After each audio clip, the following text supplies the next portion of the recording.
Om Purnamadah Purnamidam Purnat Purnamudachyate Purnasya Purnamadaya Purnameva Vasishyate.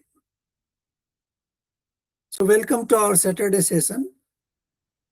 We are on our journey of Kathopanishad.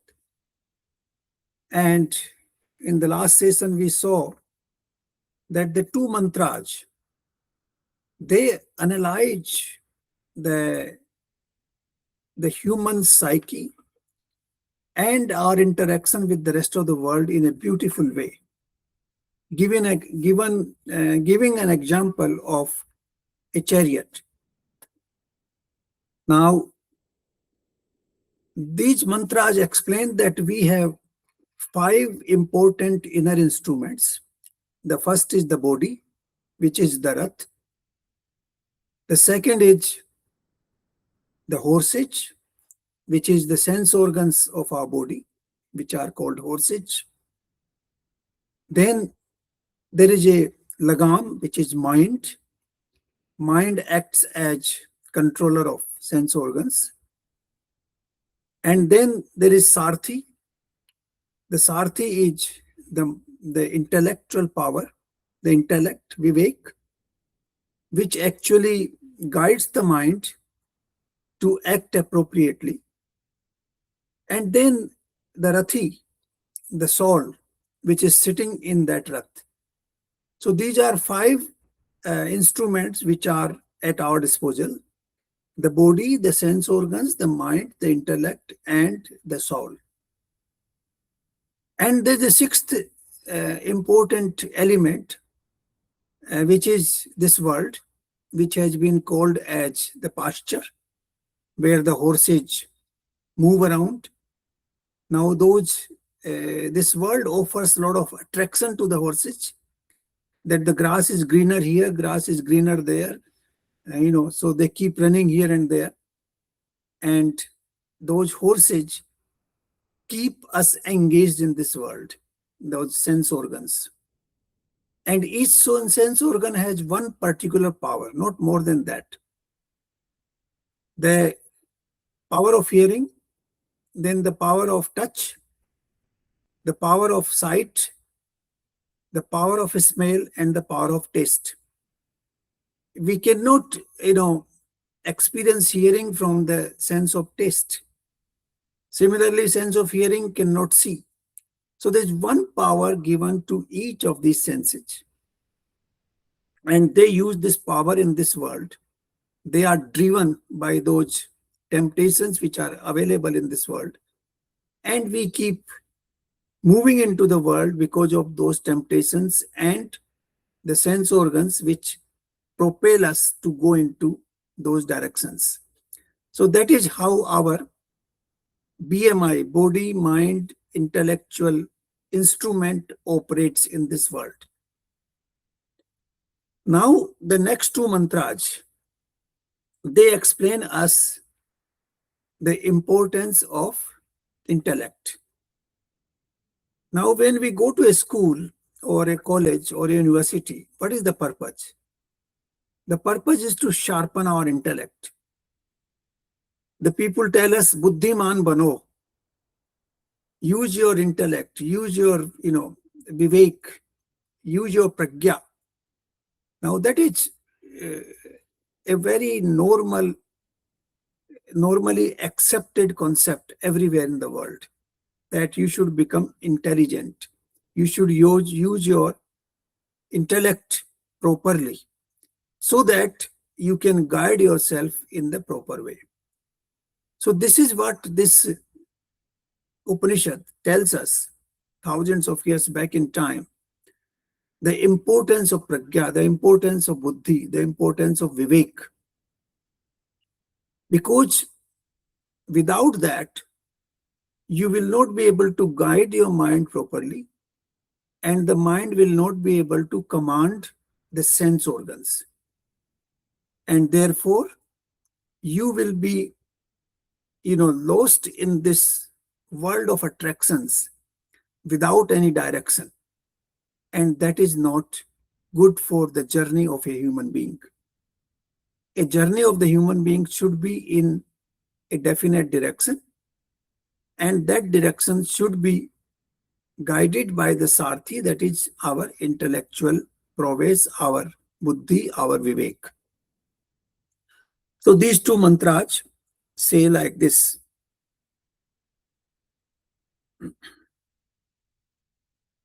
The first one is Yastava Vigyanvan Bhavatya Yukten Mansa Sada Tashendriyana Vashyani Dusta Swa Iv Sarthe. The meaning of this is that the person who does not have good intellect, vivekhin buddhi, the power of his intellect is not properly sharpened, or he is not using his intellect properly, then what happens? Then his mind becomes dominant and also controller of his life. The mind remains without any control, and the mind drives your sense organs in any direction it wants. And the sense organs, aswa, the word here is used, dusta aswa, dust aswa. That is the asu become dust, that is your sense organs become without any control. They move here and there, anywhere. Now, why that happens? It happens because, the mind is comparatively closer to sense organs than the intellect. It sides with sense organs mostly. In Bhagavad Gita also, Lord Krishna said that even one of your sense organs can actually drive your mind in a particular direction. Similarly here, any one of the horses, that is one of the sense organs, can drive you in any direction, and the mind will, have the tendency to follow that. For example, you saw a beautiful town or a beautiful lady. Now your mind is driving you to that direction. The sense organ is driving and you are not listening to the intellect. Then obviously you would be going in that direction. Somebody is guiding you, let's do some smuggling, we can become very rich very quickly. Now that temptation will take your mind and your sense organs in that direction. You will not listen to the intellect. Intellect is not properly sharpened. It is not commanding. It is not in a position of authority. And then the dust aswa, that is the sense organs, they will keep driving you in wrong directions. And in that situation, you will be straying from the path of righteousness. You will not go in the right direction of life. So this is very important here. You have to sharpen your intellect. The entire education process, the entire process in the family that is why designed to sharpen your intellect. And we should do that with our children also, with our friends. Everybody should be advised that sharpen your intellect properly and make it authoritative. Don't become under the control of your mind. Manmani mat karo. Don't follow the dictates of mind all the time. I know some of my close relatives. We used to discuss certain things, but then they told me कि हमारा मन नहीं मानता इस चीज को. Now मन नहीं मानता means the intellect is not good enough. The intellect is not able to control the mind. The Sarathi is not able to control the Lagam, and therefore the horses are going in whatever direction they want to go. And that is not a good situation. That is what this mantra says, that you must train your mind and you must subjugate your is you must train your intellect and you must subjugate your mind to the intellectual prowess so that your sense organs could be guided in the right direction. So this is mantra number 5. Now, mantra number 6 also talks about similar thing, but in a different context altogether. Yastu vijnana bhavanti yukten mansa sada tascha indriyani vashyani satsva iv sarthe. Satsva iv sarthe. Now, it says that if your intellect is able to decide correctly, vivek yukta buddhi, the intellect is able to take the right decision, then what happens? Then your sense organs and your mind will be under your control and they will behave in the right direction. Sarvada samahit chit se yukt. That is, they are under your control, they are not behaving and controlling your conduct. Rather, you are controlling their conduct. So this is actually the crux of human behavior. That if we can sharpen our mind, sharpen our intellect, and subjugate our mind, then our sense organs will behave in the correct direction and we will follow a path which is good for us. So this is the essence of this. In this they say that indriya, then they follow like good horses which are well trained and which will support your life. Those are the horses. So the sense organs will get trained slowly if you can sharpen your mind and if you can control and subjugate, if you can sharpen your intellect and if you can control and subjugate your mind, and then mind will automatically control the sense organs. So then the life will become under your control. You will not be controlled by your sense organs, but you will be controlling your sense organs. This is extremely important in our daily behavior. We should not be driven by our sense organs. We should not be driven by our mind. Rather, we should be guiding with the help of our intellect, our mind and sense organs both. Then you would be able to, follow the right path and you are qualified to reach the supreme in that way. So these two mantras, they explain the importance of intellect. Vivek yukta buddhi. Buddhi which is taking you in the right direction. Now there's one point we have to understand here. You meet a lot of people and some of them very intelligent. Still they are in the wrong direction. They are using the intellect in the wrong direction. Why that happens? Now that happens because they have not understood the situation objectively. They are biased. Their what you call companionship has not been good. And that companionship has impacted their intellect in a wrong direction. For example, a thief also has a good intellect, how to, steal money. For example, we have these digital frauds. Now, those people are very intelligent. They are using their intelligence, but they are using it in the wrong direction because they fall into a wrong companionship, wrong, advice. Now, that is very important for our intellect. Intellect has two parts here. One is the intelligence itself. Second is the right direction, vivek. That is why the word in Sanskrit has been used, vivek yukt buddhi, the intellect which is guiding you in right direction. So these two things have to be combined together, vivek and buddhi both.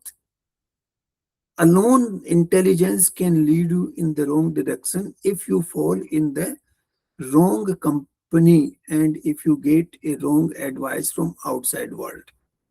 So this is very important part, one part. The second part is that we should be looking at the world objectively. Objectively means as the things are. What happens is that we get associated with one or the other system. For example, somebody is associated with Congress party, somebody is associated with BJP. Now their intellect will be guided by the philosophy of those two parties. That will not be objective, that will not be independent. Or somebody claims himself to be, for example, Christian. Now his intellect would be guided by the theology of Christianity. Now that is not a correct approach. The correct approach is to follow the path of dharma. Now dharma is the one which means you are doing the right action. What we call understand the circumstances, the days and kal, that is the place and the time. You understand those circumstances and then take a correct decision. Now that is what dharma is. So the role of dharma is not Hinduism. Dharma is deciding on the right path, the judicious path, the path which is correct in under the given circumstances. So these two parts, that vivek hona chahiye buddhi ke saath, and secondly the direction has to be right. Then only your buddhi will guide you in the right direction. Like if you look at Mahabharata, Duryodhan was also a very intelligent person, but he was in a wrong company. He was in the company of Shakuni, who was guiding him all the time in wrong direction. So his intelligence was used in a wrong direction. He was not having a friend like Krishna, or he was not listening to the Bhishma. So because of that reason, also your intellect can astray. So intellect is important, but the two things, that it should use vivek and it should be guided in the correct direction. That is very important, and that is how we should use our vivek. So with these two mantras, I think we can analyze our own personality, whether we are guided by our sense organs or by our mind, or whether we are guided by our intellect. Do we analyze the decisions, do we analyze the situation correctly, objectively, and then take a decision? Now, this is very important. We always say, so samajh ke nirnay lo, that think about the circumstances, every possible option, and then you decide. So that is, and thereafter you can go wrong also. That's not a problem, because you only have a right to do your action. The outcome is decided somewhere else. The outcome is decided by what we call samasti. The vyakti decides his action, but that action should be decided in a correct way. And that correct way is vivek yukt buddhi, and buddhi which is taking you in the right direction, objectively. And once you have taken that decision, you don't worry about the consequences. That is what in Gita Lord Krishna said, karmanyavadi karaste ma phalesu kadachan. Don't worry about the consequences. You can't control that. That consequence is decided by, thousands of other factors operating in this universe. Like the football match is going on these days, FIFA. Now the players can play their best, but the goal, whether they will be able to put the ball in the goal is not entirely based on their actions. Sometimes good team can be defeated because the There are a lot of circumstances which decide how the ball will go into the goal. So the outcome could be different. That's a different issue. But if you use your intellect correctly, judiciously, in the right direction, I think you should be happy with that. And that is what these two mantras are telling us, that we should develop, good horses, not dust horses. Good horses means good sense organs, which will support our life, and not the dust horses. That simply means that they will destroy our life. So the sense organs should go in the correct direction, in the right direction, which will support our life. The actions which we are taking should be in the good direction with good sense and good, what we call with goodwill. Now let's go to mantra number 7. Now, this is actually, the next two mantras are also related to the intellect, but in a different way. They're very, very different. So, mantra number 7 is Yastva Vigyanman Bhavayak Namaskva Sada Suchi Nese Tap Damatopni Sansar Gadi Gachati Chadi Gachati. Now, it says that the person, what is Suddha Buddhi, Suchi, Sada Suchi. Sada Suchi, Suchi means Suddh. Suchi means Pavitra. The Buddhi which is objective, which is independent, which is taking the correct decision. Now, Sada Suchi, how does that happen? Now, Buddhi could be impacted by variety of factors. We have the 5 well-known, influencer. We call them Kam, Krodh, Mad, Lobh, Moh. Kam is the desire for sex. Krodh is anger. Mad is arrogance. Lobh is greed. And Moh is attachment. These 5 enemies, they keep influencing our intellect. They work from outside through our mind. The mind gets attached to one of them and then keep fighting with your intellect. Intellect says, no, this is, we should not become greedy. You don't have to, earn beyond that point, because we are comfortable. What will you do with the money which come out of this? It will only create more problems for you. The problem of security, the problem, whom will you, finally leave it with? There would be a problem in writing a will. Whom will you give, to your son or your daughter or your grandchild? Then you will get into, a conflict. Oh, my son didn't serve me well. My grandchild did better job. I should give it to him. And all kinds of conflicts will arise. So, what happens? This greed also impacts attachment. You are attached to somebody, that also impacts.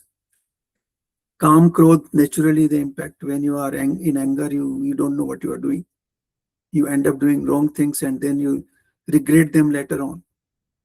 Mad is very mad, the ahankar, the arrogance is very, very strong in each one of us. In the moment of arrogance, we do things which we finally regret. So these are 5 enemies. They keep impacting our intellect, and they don't allow it to become what we call suchi, suddhi, pavitra. It doesn't allow it to become pavitra. So those person, there are 2 words which have been used here, that pravarti and nivrati. When you should get into an action and when you should get out of that action. Now, getting into an action means you are pursuing that particular task.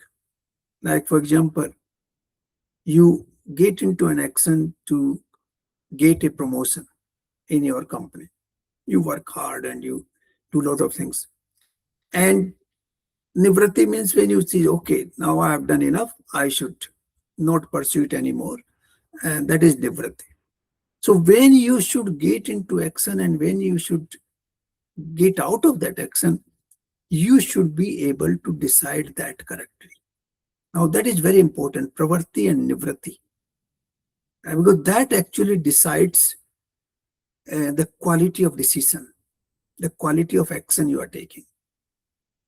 And therefore, these are the things which actually impact your intellect, both the vivek as well as the direction. So these 5 things, kam, krodh, mad, lobh, moh, they keep impacting us. So we have to be very careful on that.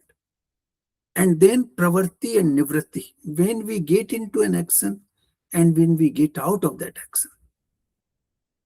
These are the decisions we have to be very careful about, because they will ultimately impact your life deeply and profoundly.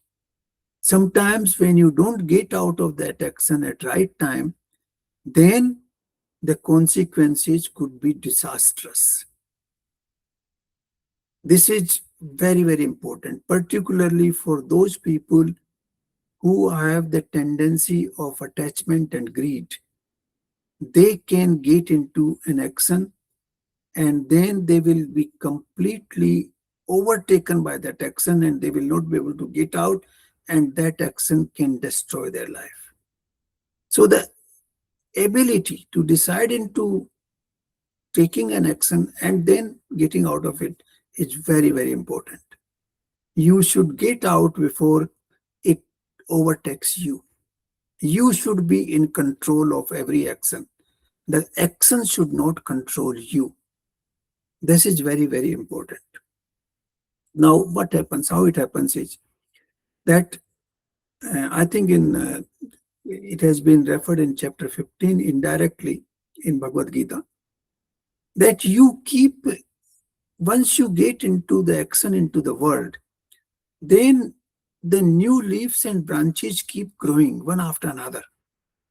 Because there are so many, new things which keep coming into light because of that action. And then you remain completely engaged. Like I give you an example. You start a new business. Now, that's absolutely fine, legitimate. You install a factory, for example, you buy machinery and you start your production, you sell in the market. Now, slowly, what happens? Slowly, the labor problems will come, the training of labor, the salaries of the labor, the strikes, they will, disturb you. Then the profitability issue, whether we are getting enough. The marketing issues, whether our publicity is good enough. The expansion, more investment should come. The expansion should happen. The competition is very strong, so we have to reduce the cost. We have to get more machinery. We have to make the scale larger.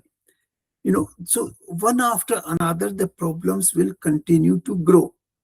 And you will be overtaken by those issues. They will never stop.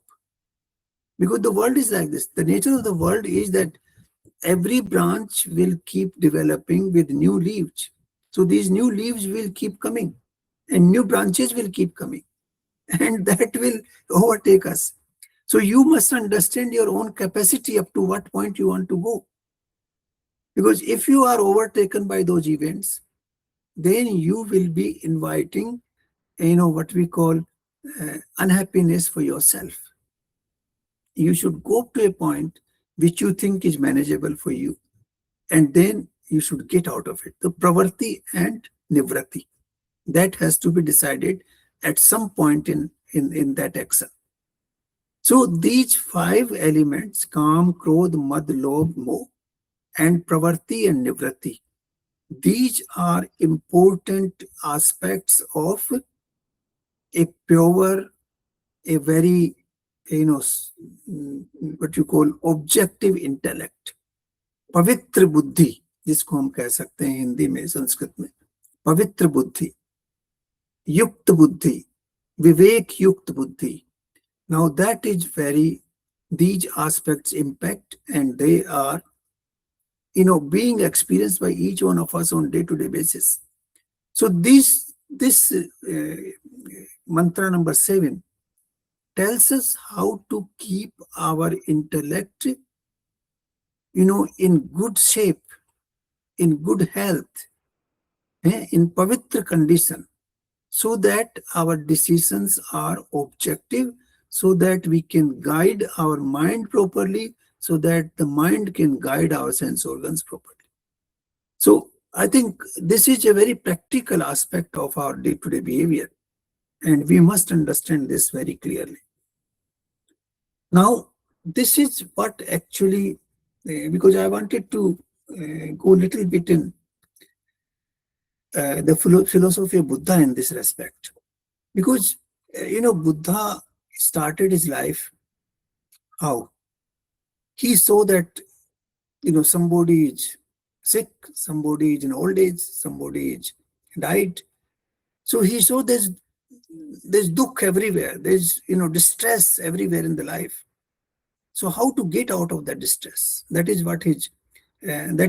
what led to him to think. And then he started, all his search for knowledge, search for gyan, search for buddhi. And then slowly, I don't want to go into the details of his life, but he came out with a approach of samyak buddhi, that your intellect should be samyak, it should be balanced. Now that samyak buddhi is the same thing which has been explained here in this mantra, that your intellect should be balanced, samyak. Then only your decisions will be right. Then Buddha also said samyak gyan, that you should not remain in darkness, because in darkness you get into the problems. Darkness is the source of all problems, because there you cannot identify. For example, in the night, deep darkness, there's no electricity, for example. Now you can't even identify whether there's a tree or there's a building or there's an animal sitting there, and there's a road or there's a water. You can't identify. So that darkness prevails over us also. And that darkness actually does not enable our intellect to decide properly.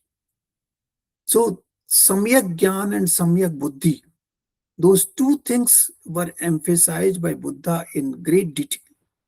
And that is what the Upanishads have also always told. Here, samyak gyan, that will come only when you have samyak buddhi. So samyak gyan and